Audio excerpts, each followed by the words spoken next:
दोस्तों, पिछले कुछ सालों से भारत और चीन के बीच तनातनी बढ़ती जा रही है।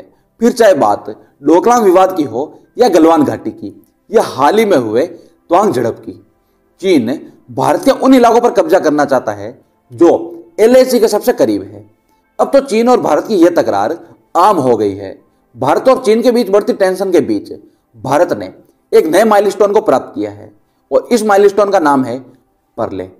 हाल ही में गवर्नमेंट ने इस न्यूज को कंफर्म किया है कि इंडियन आर्मी अपने बेड़े में बैलिस्टिक मिसाइल परले को शामिल करने जा रही है। दरअसल इंडियन आर्मी और डीआरडीओ के बीच इस मिसाइल का समझौता आखिरी पड़ाव पर है और सूत्रों की माने तो इस बात का डिसीजन आगे होने वाली हाई लेवल मीटिंग में लिया जाएगा।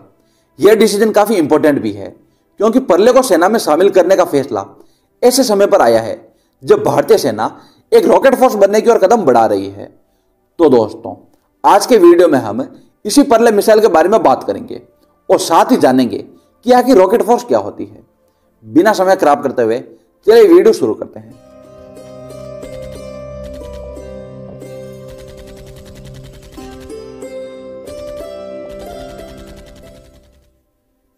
दोस्तों, defence research and development organisation यानी डीआरडीओ ने कई मिसाइलों का निर्माण किया है और भारत को मजबूत और सुरक्षित बनाने में अपना महत्वपूर्ण योगदान दिया है। लेकिन पिछले साल दिसंबर में डीआरडीओ ने पूरी दुनिया को चौंका दिया था। दरअसल 22 दिसंबर 2022 को डीआरडीओ ने परले मिसाइल का 2 बार टेस्ट किया था और वो भी अगले 24 घंटों के अंदर अंदर, जिसे देखकर पूरी दुनिया हैरान रह गई थी। इस मिसाइल की पहली टेस्टिंग 22 दिसंबर 2022 को ओडिशा के एपीजे अब्दुल कलाम द्वीप से की गई थी, जो सफल रही। परले मिसाइल की रेंज 150 से 250 किलोमीटर तक है और इसी वजह से इस मिसाइल के 2 अलग अलग टेस्ट किए गए थे और दोनों ही टेस्टों में यह मिसाइल अपने मानकों पर खरी उतरी। यह पहली बार था जब किसी देश ने 24 घंटे में ही एक ही मिसाइल की 2 टेस्टिंग की हो। यही वजह है कि पूरी दुनिया का ध्यान डीआरडीओ द्वारा निर्मित परले मिसाइल पर गया था। इस मिसाइल की सफल टेस्टिंग होने के बाद से ही इस मिसाइल को भारतीय सेना में शामिल करने की बात चल रही थी और अब जल्द ही परले मिसाइल को भारतीय सेना में शामिल कर भारत चीन बॉर्डर यानी एलएसी के पास तैनात किया जाएगा। जमीन से जमीन पर मार करने में सक्षम इस परले मिसाइल का निर्माण डीआरडीओ द्वारा पृथ्वी मिसाइल की तर्ज पर किया गया है। इसका मतलब है परले मिसाइल भी पृथ्वी मिसाइल की तरह ही हाई एक्सप्लोसिव न्यूक्लियर वेपन्स और केमिकल वेपन्स ले जाने में सक्षम है। दोस्तों, परले एक हिंदी का शब्द है जिसका अर्थ है किसी चीज या जगह को पूरी तरह तहस नहस करना। परले मिसाइल के नाम से ही आप समझ सकते हैं कि यह मिसाइल कितनी खतरनाक होगी। यह मिसाइल दुश्मनों की तबाही का सामान है जिसकी रेंज 150 से 250 किलोमीटर है। इसका मतलब है कि यदि इस मिसाइल को एलएसी के पास तैनात किया जाए तो यह एलएसी के पास मौजूद चीन के सभी बंकर्स और बेसेज को कुछ ही मिनट में तबाह कर सकती है। इस मिसाइल की एक्यूरेट फायर पावर और हाई स्पीड इसे और भी खतरनाक बनाती है। इस मिसाइल को दुश्मनों के रडार सिस्टम से बचकर उनके बेसेज और बंकर्स को तबाह करने के लिए विकसित किया गया है। इसी के साथ यह मिसाइल दुश्मनों की इंटरसेप्टर मिसाइल को ट्रैक कर उन्हें नष्ट करने में पूरी तरह सक्षम है। इस मिसाइल का वजन 5 टन है और यह मिसाइल अपने साथ 350 से 750 किलोग्राम तक के घातक हथियार ले जाने में सक्षम है। इसी के साथ इस मिसाइल के वॉरहेड में high explosive, penetration, cluster mutation, fragmentation, chemical weapons और न्यूक्लियर वेपन्स भी लगाए जा सकते हैं। परले मिसाइल इनर्शियल गाइडेंस सिस्टम पर चलने वाली एक मिसाइल है जिसमें सॉलिड प्रोपेलेंट फ्यूल का यूज किया जाता है।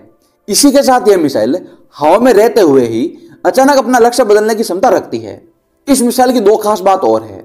इस मिसाइल को मोबाइल लॉन्चर से भी लॉन्च किया जा सकता है और साथ ही इस मिसाइल में थर्मल स्कैनर लगा है जिस कारण यह मिसाइल अपने टारगेट को अंधेरे में ही खोजकर उसे नष्ट कर सकती है। हालांकि इस मिसाइल की स्पीड का खुलासा अभी तक नहीं किया गया है। इस मिसाइल की तुलना चीन की डोंगफेंग 12 और पाकिस्तान की गजनवी M11 और शाइन मिसाइलों से भी की जा सकती है। अगर इन मिसाइलों की रेंज की बात करें तो गजनवी की रेंज 320 किलोमीटर और M11 की रेंज 350 किलोमीटर है। ऐसे में परले मिसाइल की तैनाती से इन दोनों देशों से आने वाली किसी भी मिसाइल को नष्ट किया जा सकता है। दोस्तों, एलएसी और एलओसी पर लगातार चल रही तनातनी के बीच भारत को बैलिस्टिक मिसाइलों की जरूरत काफी समय से महसूस हो रही थी। भारत के पास फिलहाल 500 किलोमीटर रेंज के टारगेट को हिट करने के लिए सिर्फ ब्रह्मोस मिसाइल ही है, लेकिन ब्रह्मोस मिसाइल अधिकतम 200 से 300 किलोग्राम तक के वेपन्स को ले जाने में सक्षम है और इसी कारण इंडियन आर्मी लंबे समय से 500 किलोमीटर रेंज की ऐसे ही किसी शॉर्ट रेंज बैलिस्टिक मिसाइल की जरूरत महसूस कर रही थी और उनकी इस जरूरत को पर्ले मिसाइल ने पूरी कर दी है। और अगर कॉस्ट की बात करें तो ब्रह्मोस मिसाइल की कॉस्ट 22 करोड़ रुपए है, जबकि पर्ले मिसाइल की कॉस्ट इसकी 1/3 यानी करीब 7 से 8 करोड़ रुपए होगी। इसी वजह से पर्ले मिसाइल प्रोजेक्ट को 2015 में ही अप्रूव कर दिया गया था। उस समय इस मिसाइल के लिए 333 करोड़ रुपए का प्रोजेक्ट इश्यू किया गया था। इतने सालों की मेहनत के बाद आखिरकार डीआरडीओ को पिछले साल सफलता हाथ लगी और अब इंडियन आर्मी और डीआरडीओ के बीच 120 मिसाइलों की डील भी होने जा रही है, जिन्हें एलएसी के पास तैनात किया जाएगा। यह मिसाइल भारत के integrated guided missile development programme का हिस्सा है। चीन ने पिछले कुछ सालों में पीएलए और वायुसेना की रेजिमेंट के अलावा रॉकेट फोर्स की भी तैनाती की है। चीन को अपने रॉकेट फोर्स को लेकर काफी घमंड है।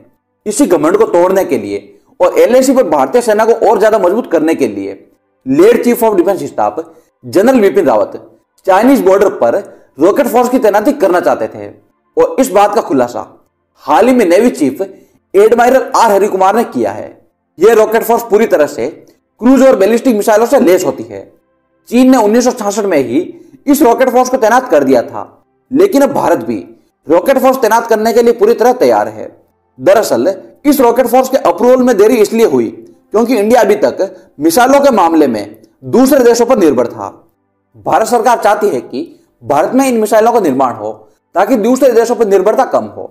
अब पर्ले मिसाइल के बनने के बाद इस रॉकेट फोर्स के बनने की पूरी उम्मीद है।